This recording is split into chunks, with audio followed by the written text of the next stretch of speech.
And joining me now is another guest. I have now Manal Omar. Manal, thank you so much for joining us. You're from the US Institute of Peace. Yes, that's correct. So, as an American Muslim, what does Muhammad Ali mean to you?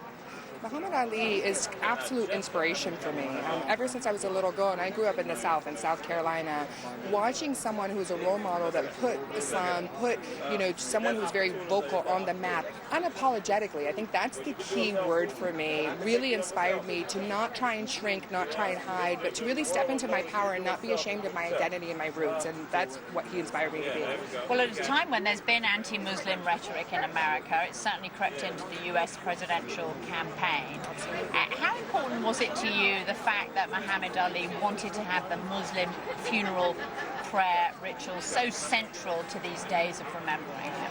I think it's absolutely essential, and for me, it's just, yesterday being in that room and seeing the lives that he touched, and the fact that even in his death, he's uniting humanity, and even in his death, he's representing Islam and putting the American Muslim community and the global Muslim community at center stage, was an important lesson. Again, not to be ashamed.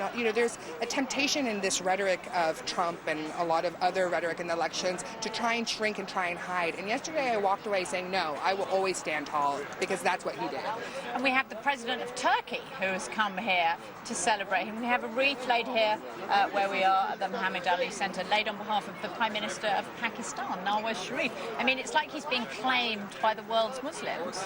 I think he's being claimed by the world. I mean, the Muslims are part of it. And, in Islam, we bury within 24 hours. And I think the family was conscious to give an entire week so the different people, the black community, the American Muslim community, the global Muslim community, the sports and athletic community, each community have a claim to him. And I think that's why even the rules of Islam have been, used to kind of broaden out so everyone can claim him. And I think that's the beauty of who he was. His casket has on it a covering with Arabic on it. What does that mean to you to see that as an American Muslim? Well, from my understanding, it's a covering from the holy place of Mecca that the Turkish president offered. So, I mean, that is one of the greatest honors, is to be buried with cloth from Mecca.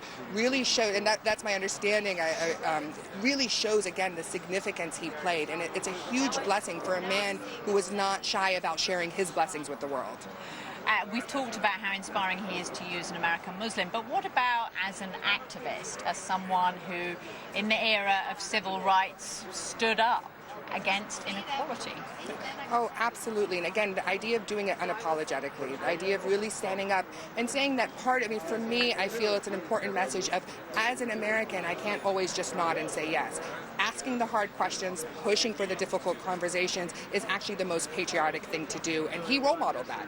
Well, especially when you think that his opposition to the Vietnam War was so unpopular with the establishment, and he paid such a price for it. Absolutely, and I think that's the thing that we always have to remember, is that it's easier to go with the mainstream, it's easier to go, but we've seen in history what happens when we're just silent and we go with the mainstream. That's what leads to a lot of the horrible tragedies. I mean, I do peace building for a living, and I see how it creeps in if people don't stop now. And across the world, one of the things that's most difficult about the work in peace building is so much of the violence is preventable. And I think if we had more people like Muhammad Ali who spoke truth to power, we could actually work on prevention and not just responses. So do you find him inspiring in your peace building work too? Absolutely. Not only I do a lot of work with youth, and we have them write out their mentors, and along with Gandhi and along with Obama and other people, Muhammad Ali is one of the top people listed by youth globally. Manal Omar from the US Institute of Peace, an American Muslim who grew up in the South. Thank you for joining us here. Thank you for having me. BBC News. Thank you very much indeed. So you can see so many people coming forward to share their memories of Muhammad Ali. So much eloquence, people being so articulate about everything that he stands for. And